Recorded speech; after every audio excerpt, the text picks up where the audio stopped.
Marc chapitre 9, nous lisons à partir du verset 1. Il leur dit encore, je vous le dis en vérité, quelques-uns de ceux qui sont ici ne mourront point qu'ils n'aient vu le royaume de Dieu venir avec puissance. Amen. Je voulais que nous comprenions le sens de la parole ce soir. Jésus était avec les disciples. Et il dit quelques-uns, ou encore avec les autres personnes, quelques-uns d'ici ne mourront pas sans qu'ils n'aient vu le Fils de l'homme venir. Je voulais retourner la question au peuple de Dieu. Qui parmi ces hommes vit encore? Je dis Charles. Alors, le Seigneur parlait des choses spirituelles. À savoir ceux qui auront aimé la vérité, aimé la justice. Ils ne peuvent pas mourir. Parce que le Seigneur veillera sur eux. Prenons la parole de Dieu dans 2 Timothée 2, au verset 12. Et quand bien le Seigneur parle de quelques-uns, ça voudrait dire d'autres vont mourir, ayant rencontré le Seigneur. Ayant rencontré le Seigneur et voyant le Seigneur, touchant le Seigneur, marchant avec le Seigneur, après, ils meurent. Ils partent en enfer. Ils partent. La nuit, il n'y a pas d'eau. Et il dit, quelques-uns parlent. À l'église, je vous dis, les quelques-uns qui sont parmi, ce sont ceux qui écoutent le Seigneur à la lettre, qui marchent selon la parole de Dieu à la lettre. Ceux-là ne mourront pas. Ils verront le Seigneur. Ils verront le Seigneur. C'est pourquoi je dis souvent au peuple de Dieu, ne vous baladez pas l'église. Vous allez voir si longtemps que nous pointons la justice, la sainteté, la sanctification. Il n'y aura pas le monde à l'église. Il n'y aura pas le monde.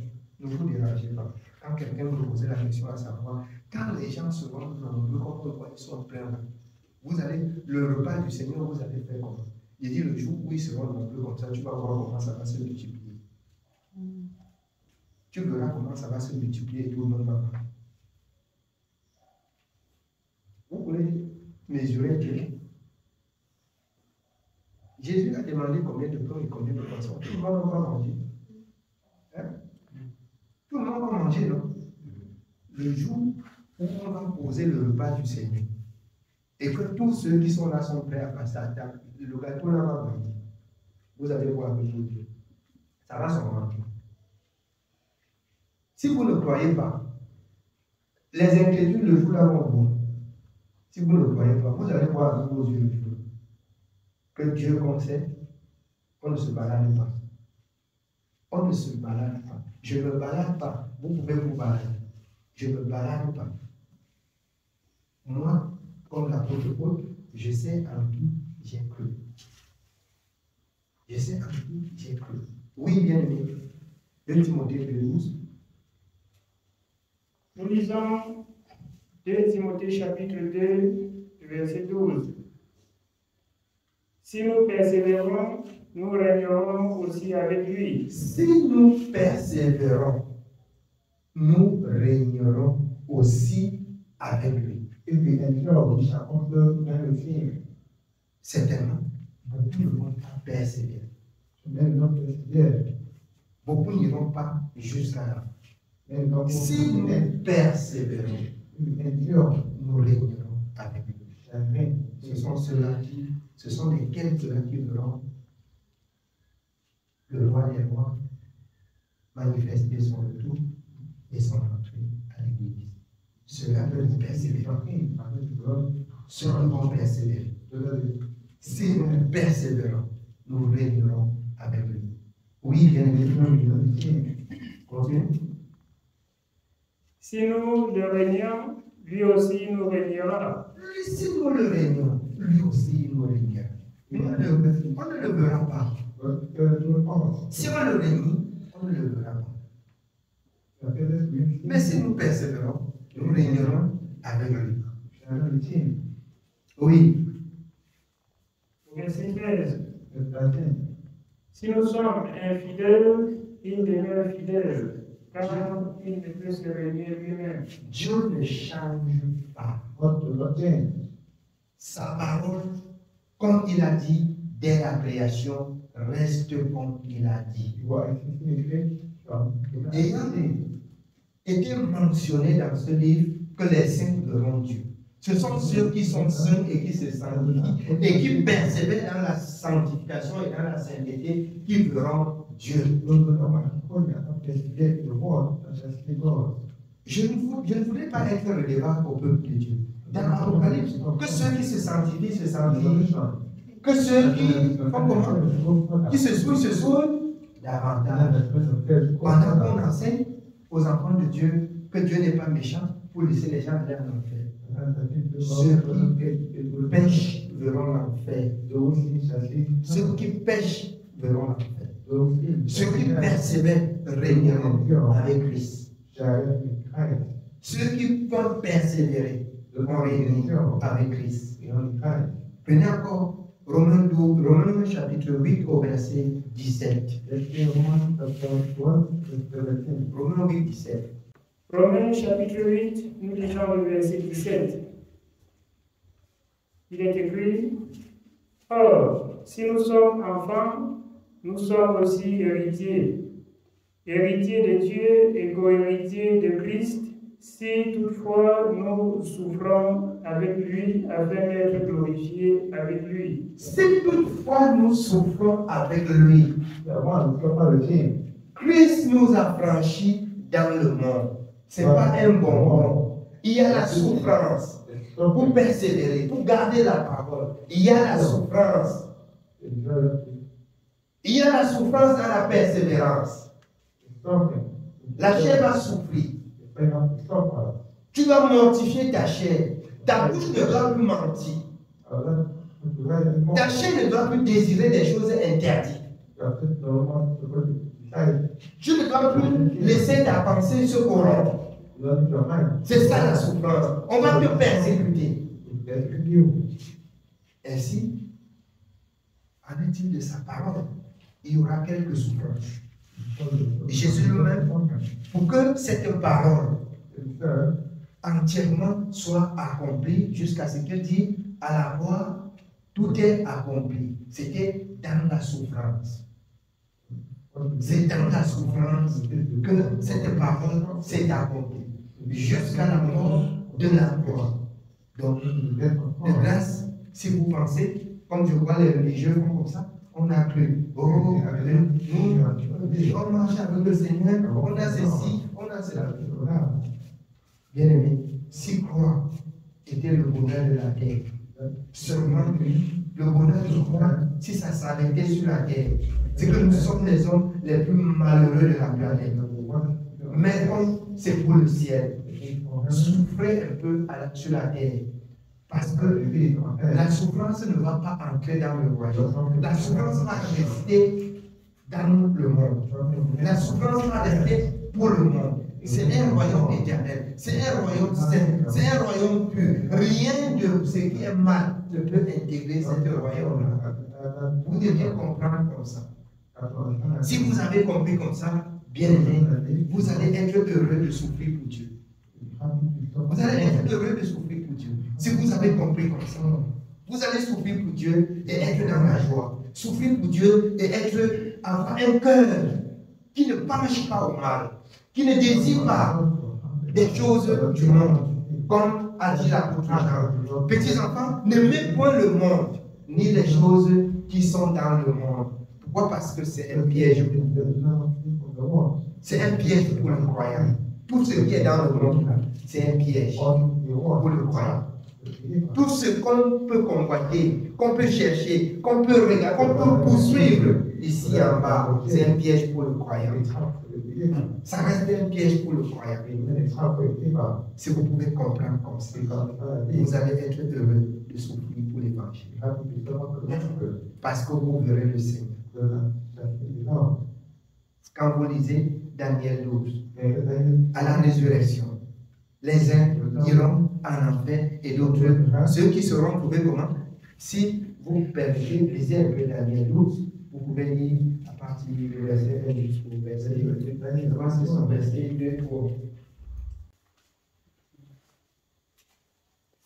Daniel chapitre 12. Nous commençons au verset 1. En ce temps-là s'élèvera Michael, le grand chef, le défenseur des enfants de ton peuple. Et ce sera une époque de détresse telle qu'il n'y en a point eu de semblable depuis que les nations existent jusqu'à cette époque. En ce temps-là, ceux de ton peuple qui seront trouvés inscrits dans le livre seront sauvés. Ceux de ton peuple qui seront trouvés inscrits dans le livre seront sauvés. Quand vous lisez Malachie, lorsque vous croyez, un livre de souvenirs s'ouvre pour vous devant Dieu. Vous avez une page de vie remplie devant Dieu. Le mal que tu fais est noté. Le bien que tu fais est noté. Sinon, vous parlez du jugement. De quel jugement parlez-vous? Du jugement à partir du moment où vous êtes venu en Jésus et que vous avez renoncé au monde. On verra si au juste vous avez vraiment renoncé au monde. C'est là où ceux de ton peuple dont les noms seront trouvés inscrits. Ils vont entrer dans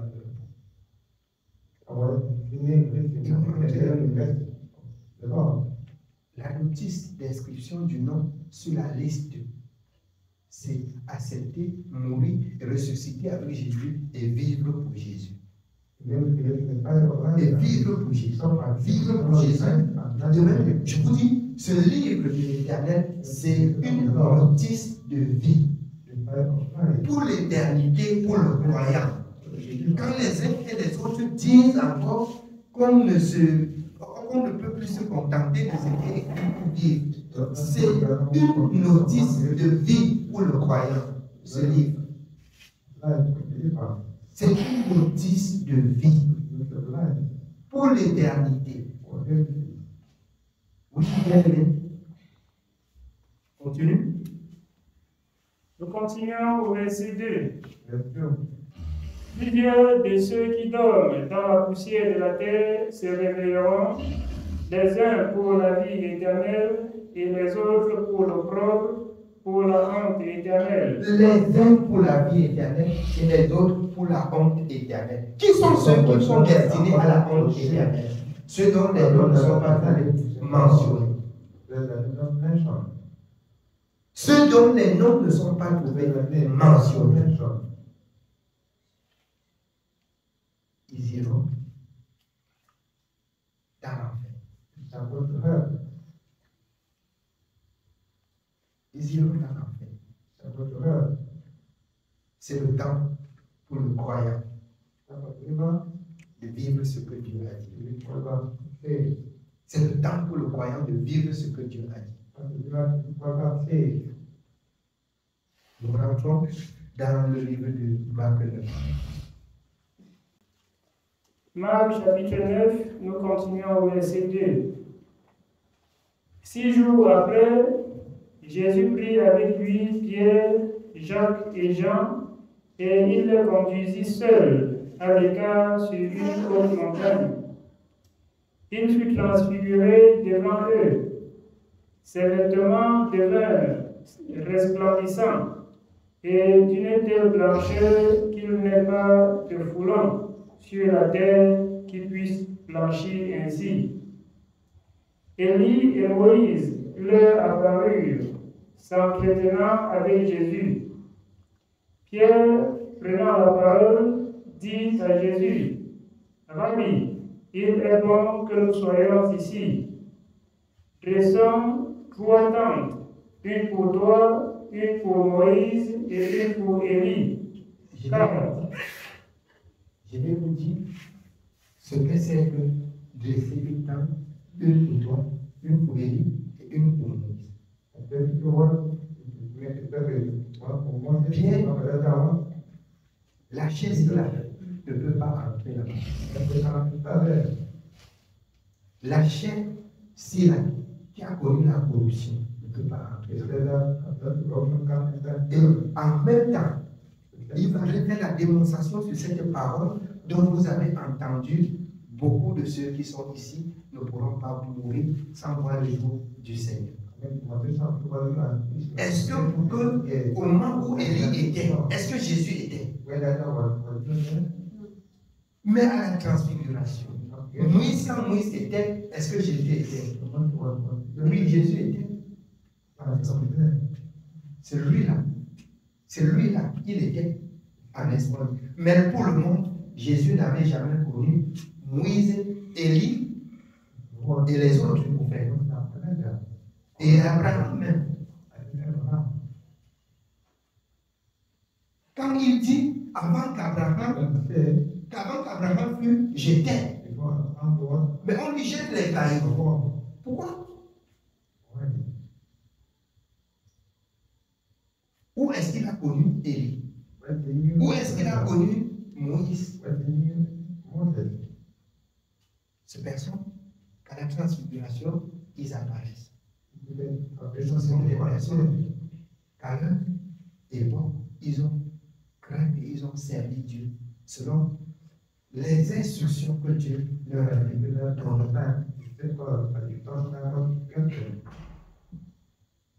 Alors, maintenant, ils pouvaient se réjouir au sein de l'Éternel. Ils pouvaient se réjouir au sein de l'Éternel. Cette démonstration, c'est pour vous faire savoir que ceux qui vont servir Dieu ne vont pas se perdre. Ceux qui vont persévérer dans le service, dans l'obéissance, ne vont pas se perdre. Pierre a vu. Et vous savez qui racontait cela? Pierre. Il a dit aux gens, beaucoup aussi font le récit, comme Luc. Après avoir beaucoup examiné la vie de Jésus, il fait des récits des choses qui sont passées exactement. Et vous voyez pourquoi le Seigneur n'étant pas encore livré. Quand il faisait certaines choses, il dit, je vous interdis de porter cela au monde. Et il y a beaucoup de témoignages que c'est après la résurrection que les apôtres rendaient témoignage. Ils rendaient témoignage. Que vous croyez à ce témoignage ou que vous ne croyez pas, plus ou moins la parole de Dieu s'accomplit.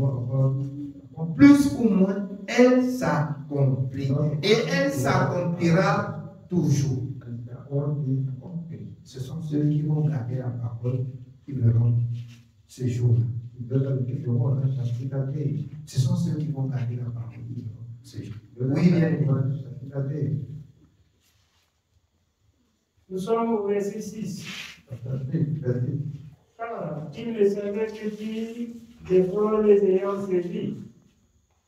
Une nuée vint le couvrir, et de la nuée sortit une voix. Celui-ci est mon fils bien-aimé, écoutez-le. Aussitôt, les disciples regardaient tout autour et ils ne virent que Jésus seul avec eux. Comme ils descendaient de la montagne, Jésus leur recommanda de ne dire à personne ce qu'ils avaient vu, jusqu'à ce que le Fils de l'homme fût ressuscité des morts. Amen. Il leur recommandait de ne dire à personne jusqu'à ce qu'il soit ressuscité. Toutes ces choses, il précise, ça c'est après la résurrection. Ils disent des choses qu'ils ont vues. C'est pourquoi dans Acte, quand il s'était, vous voyez Jésus monter. Alors, un ange se présente et leur dit, vous vous arrêtez à regarder quoi? C'est Jésus qui reviendra de la même manière. Reviendra de la même manière. Pour chercher ceux qui auront gardé, ceux qui auront persévéré dans la parole de la justice. On ne comprend pas. Ce que vous écoutez dehors, on dit c'est monter, c'est descendre. Je dis, la notice de vie, c'est la parole de l'Éternel. Alors, Ésaïe 34, 16. Consultez et lisez la parole de l'Éternel. Rien ne manque, rien ne fait défaut. Cessez de dire tel pasteur a fait, tel pasteur a fait. Il y a des serviteurs de Satan dehors. Et pour détecter cela, quand vous lisez la parole, vous allez connaître vous-même ce que Dieu a dit et faire la différence de ce que Dieu a dit, de ce que les hommes disent. Les gens sont dehors en mission. C'est pourquoi le Seigneur, dans Jean 8, 47, ceux qui sont de Dieu écoutent la parole de Dieu, gardent la parole de Dieu. Personne ne lit la parole, personne ne garde la parole. Après, on pleure qu'on a trompé. Que Dieu vous a même accordé la grâce que vous connaissez lire. Il y a beaucoup qui ne savent pas lire, mais qui ont cru vraiment dans leur cœur et que Dieu n'a pas permis qu'on les trompe. Et ainsi s'accomplit la parole de Dieu dans le livre d'Ésaïe. Même les insensés sur cette route frayée ne pourront s'égarer. Ne pourront s'égarer. Amen. Donc moi je suis le premier. Oui, bien aimé, on continue. Nous sommes au verset 10. Ils retinrent cette parole, se demandant entre eux ce que c'est que ressusciter des morts. Les disciples lui firent cette question. Pourquoi le scribe disait-il qu'il faut qu'Élie vienne premièrement? Il leur répondit, Élie viendra premièrement et rétablit toutes choses. Et pourquoi est-il écrit du Fils de l'homme qu'il doit souffrir beaucoup et être méprisé? Mais je vous dis qu'Élie est venu et qu'ils l'ont traité comme ils ont voulu, selon qu'il est écrit de lui. Élie là, c'est Jean-Baptiste. Il est venu et ils ont crié sur lui comme ils pouvaient crier. Dans Jean 1, Jean, c'est celui qui criait dans les déserts, préparant le chemin du Messie. Et il est venu. Il est vrai, c'est écrit dans la loi qu'Élie doit d'abord venir. Mais je vous le dis, Élie est venu et ils n'ont pas écouté. Oui. Verset 14. Lorsqu'il fut arrivé près des disciples, il vit autour d'eux une grande foule et des scribes qui discutaient avec eux. Dès que la foule vit Jésus, elle fut surprise et accourut pour le saluer. Il leur demanda, sur quoi discutez-vous avec eux? Et un homme de la foule lui répondit, mais j'ai amené auprès de toi mon fils qui est possédé d'un esprit muet. En quelque lieu qu'il le saisit, il le jette par terre. L'enfant écume, grince les dents et devient tout raide. J'ai prié tes disciples de chasser l'esprit et ils n'ont pas pu. Race incrédule, leur dit Jésus, jusque-là quand serai-je avec vous? Jusque-là quand vous supporterai-je? Amenez-le-moi. On le lui amena. Et aussitôt que l'enfant vit Jésus, l'esprit l'agita avec violence. Il tomba par terre et se roulait en écumant. Jésus demanda au Père, combien y a-t-il de temps que cela lui arrive? Depuis son enfance, répondit-il. Et souvent l'Esprit l'a jeté dans le feu et dans l'eau pour le faire périr. Mais si tu peux quelque chose, viens à notre secours et compassion de nous. Jésus lui dit, si tu peux, tout est possible à celui qui croit. Aussitôt, le père de l'enfant s'écria, je crois. Amen. Vous voyez que pour que certains démons partent, il faut que la personne ouvre son cœur. De même que les enfants sont sous la couverture spirituelle des parents. Il faut que la personne ouvre son cœur. Et vous allez voir aujourd'hui, on peut chasser les démons sur les gens sans les exhorter de comprendre de quoi il s'agit. On parle seulement d'un Dieu qui est miséricordieux et qui bénit, qui délivre, qui guérit. Mais on n'enseigne pas la justice de Dieu au peuple. Si tu crois, crois à ce que Dieu a dit. Tout est possible. Toi aussi ce soir, si tu crois dans ton cœur, tout est possible. On ne croit pas dans le cœur seulement, mais on met en pratique. On met en pratique la parole. Croire, c'est prendre l'engagement. Croire, c'est accepter, marcher selon la parole de Dieu et régner le monde. C'est un divorce. C'est un divorce. Tu divorces du lieu où tu étais. Ainsi, la parole de Dieu va s'accomplir pour toi. Amen. Oui, bien aimé. Nous sommes au verset 24. Aussitôt, le père de l'enfant s'écria, je crois, viens au secours de mon incrédulité. Viens au secours de mon incrédulité. Certainement, les disciples n'étaient pas assez fermes de porter le message, mais ils suivaient encore le Seigneur. De porter le message, de dire, il faut croire. Et vous voyez, c'est similaire à ce que je disais ici, quand les gens viennent, que j'impose les mains. J'ai dit non, mais c'est la parole qui guérit. Si tu crois, si tu crois, si tu crois, la parole te délivre. Amen.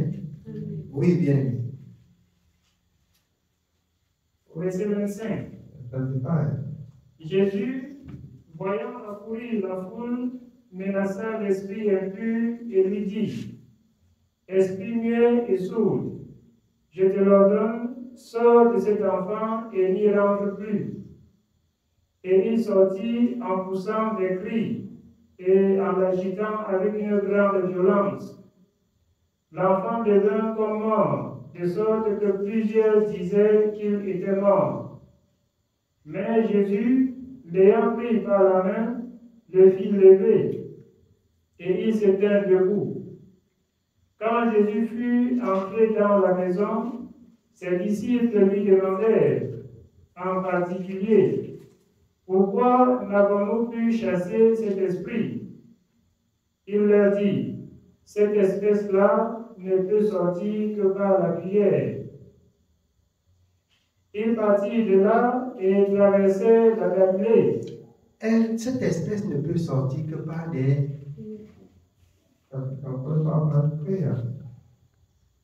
Mais qu'est-ce qu'il devait faire sortir sans prier? Celui qui a les yeux voit. Celui qui a les oreilles entend. Tu marches avec le Seigneur. Regarde de quelle manière il porte le message. Regarde de quelle manière il chasse des esprits. Il a utilisé la parole. Mais il faut être insensé pour dire comment je n'ai pas pu. Je vois. Je voulais passer par là pour rendre un grand témoignage de ceux qui ont rendu témoignage, qu'ils ont vu le Père, qu'ils ont été avec le Père et qui marchaient avec le Père. Mais ils marchaient avec le Père sans voir. Ils étaient aveugles. Moi, je prenais le temps comme ça de passer dans des nuits blanches au travail. Partout où on travaille. Partout où on travaille. On travaille. Le jour où on priait pour l'esprit pour la sœur Josiane, je suis parti très tard parce que le matin, il devait partir au marché. C'est pas ça. On n'a pas travaillé ensemble. Et quand on voyageait, on passait les nuits sans dormir ensemble.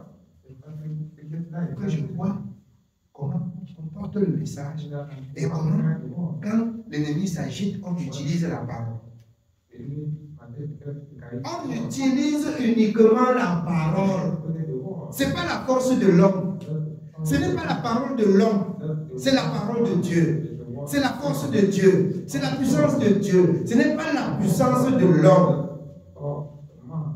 C'est qu'on doit être dans la confusion. C'est la parole. C'est la parole. Oui, bien. Nous continuons au verset 30. Il partit de là et traversait la Galilée.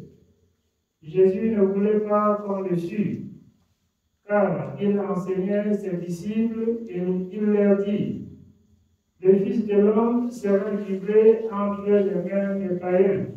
Il enseignait ses disciples.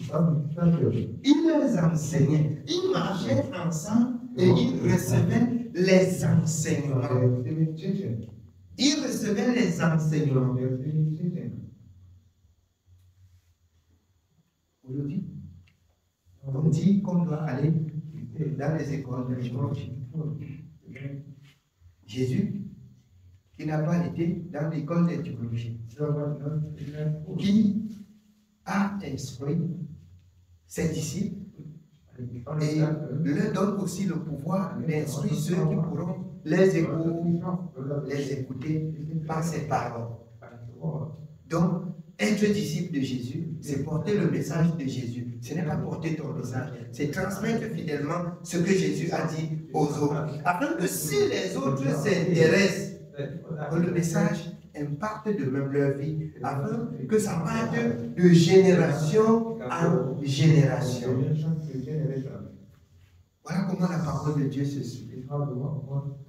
Ce qui était dès le commencement, c'est ce qui doit être jusqu'à l'éternité.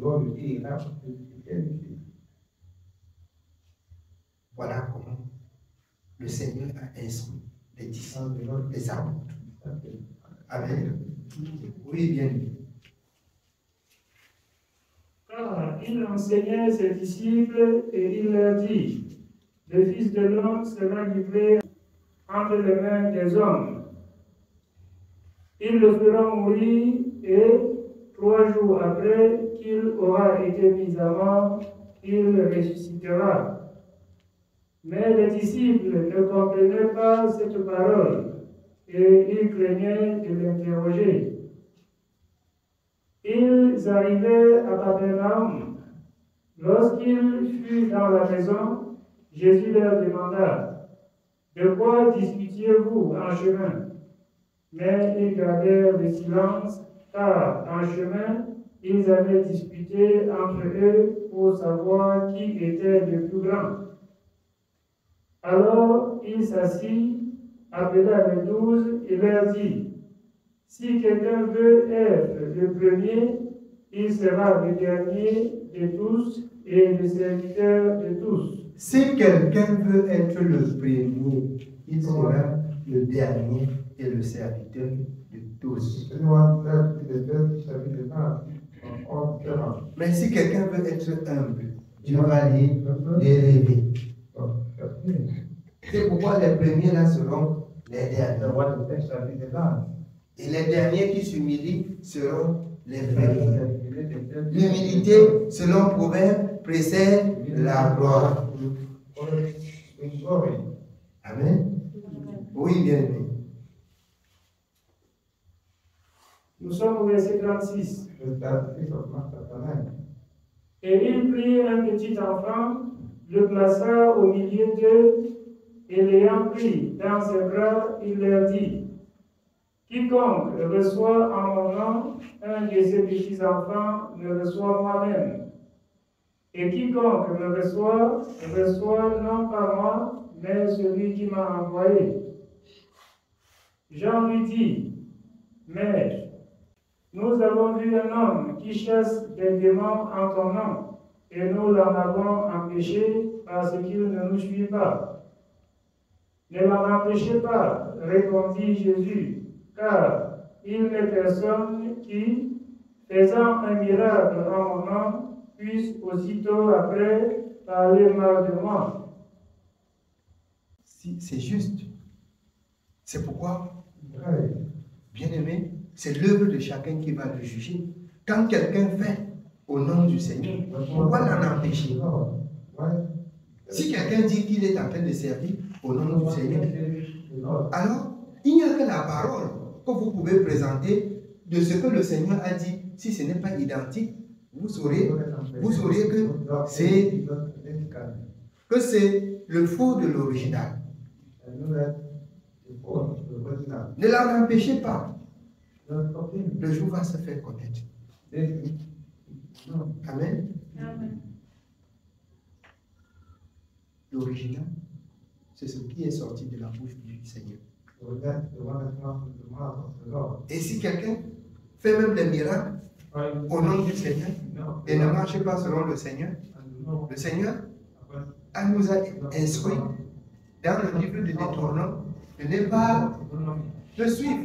C'est pas ça? De ne pas le suivre. Et il dit qu'on ne porte pas les jugements aussi rapidement. Amen. Oui, bien aimé. Nous sommes au verset 40.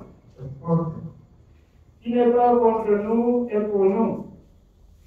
Et quiconque vous donnera à boire un verre d'eau en mon nom, parce que vous appartenez à Christ, je vous le dis en vérité, il ne perdra point sa récompense. Alors, ici, le Seigneur parlait aux disciples, les serviteurs qu'il a préparés pour envoyer en mission. Si quelqu'un vous donne quelque chose, comme c'est écrit volontairement, il va recevoir. Il va recevoir le sanctuaire. À un moment donné, c'est pourquoi j'exhorte le peuple de Dieu à comprendre et à connaître la parole de Dieu. Vous allez voir que le serviteur a beaucoup, on ne peut pas faire si vite. Vous êtes en train de laisser une parole de Dieu tomber.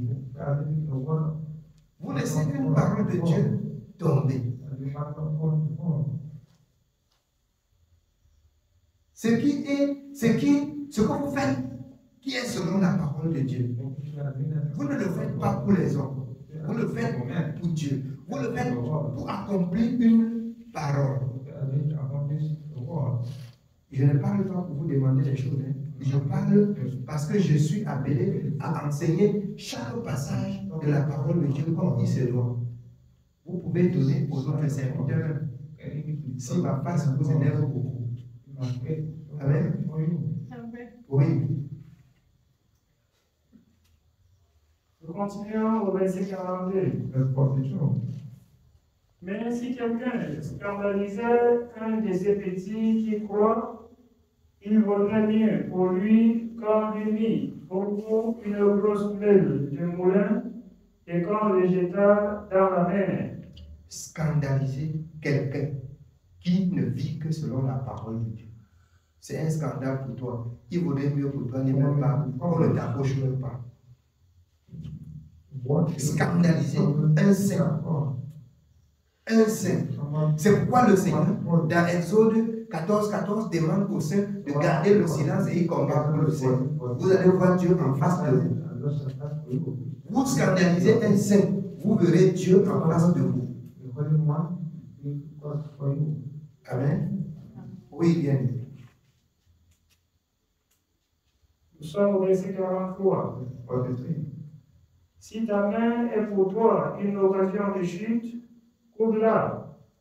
Mieux vaut pour toi entrer manchot dans la vie que d'avoir les deux mains et d'aller dans la géhenne, dans le feu qui ne s'éteint point. En fait, le Seigneur ne parle pas de couper ton bras et jeter.